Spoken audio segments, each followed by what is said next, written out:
This is from Jeter Collector. He's not a fan of Luca. Oh, no, no, no. He is a fan of Luca. Okay, fair enough. But I'm on a roller coaster here. Which one is it? yeah, yeah, yeah. But his question is thoughts on Embiid versus Jokic. Yeah, Embiid Prism PSA 10s going for 350 while Jokic is nearing 1,000. yeah. I mean, those are two of my favorite players in the league. I'm a little bit biased, I'll admit. Like I have uh, like four or so national treasures of Embiid. I really like him. Um, I think it comes like personal preference. Like those two players are both they've both played for I think 5 or 6 seasons each. Jokic is a two-time All-Star. Embiid is a three-time All-Star. They've both made a couple All NBA teams, and they're both the best player on their team. And they've made Jokic last year made a really deep playoff run, but Embiid has done it in the past. So I think it kind of goes to whether or not you value defense or playmaking. Um, I think they're both special. Like Embiid really could be the defensive player of the year. He's already made two All NBA defensive teams, and he's like up at the top of plus minus, and his defensive numbers are crazy. Um, with all the stuff, all scoring efficiently, leading his team, all these other things, and then you have Jokic on the other hand, not great. Like he's not a great rim protector. He's not a great athlete. Doesn't have the same tools, but is leading the league in assists right now. He's averaging 13 assists right now, Wow. which is absurd. And super fun to watch, like that Nuggets team, but they're losing games. I think they have a losing record. So me personally, I'm gonna go with the guy that I think can be the best player in a series on both ends. And I think, Embiid, when he's locked in and engaged, can be the best player in the league. I'm not saying that's happened or it's gonna happen, but I think there's that potential. Jokic, I love him. He's fun to watch. He's super dynamic. He makes everyone around him better. But I think maybe there's a ceiling with him as your best player, especially the center position. Like you need to be able to protect the rim and guard other centers. And I don't know if Jokic can do that. So from a price, I don't know. I mean, I think he's a second round pick, so he doesn't have all the same high end cards that Embiid has. So maybe the Prism stuff is valued a little higher because you don't have as many cards to collect.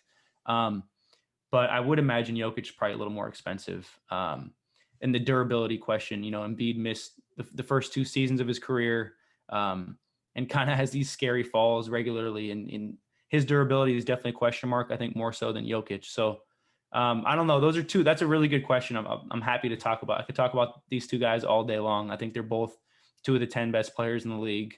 I like Embiid more, but that's just kind of me. How do you feel? Yeah. So I have a lot of thoughts, but first of all, I'm going to agree.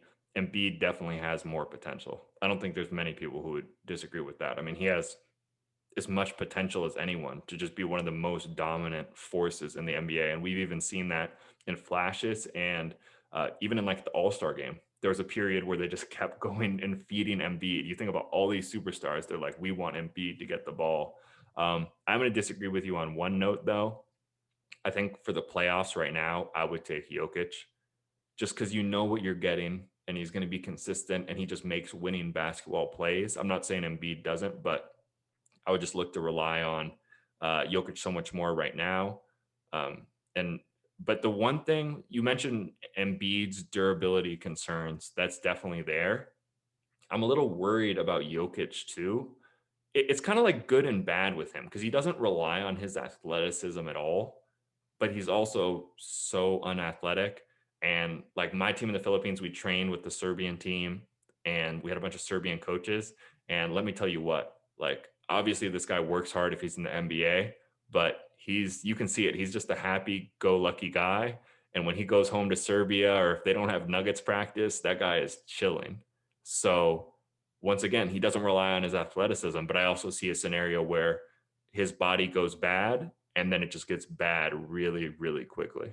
Yeah, I mean, he already doesn't have that many tools to work with athletically. So I think if he loses that edge, um, I think I mean, I'm not going to disagree with you in terms of the playoff stuff. Like Jokic has already been one of the best crunch time performers in the playoffs. He's gotten better.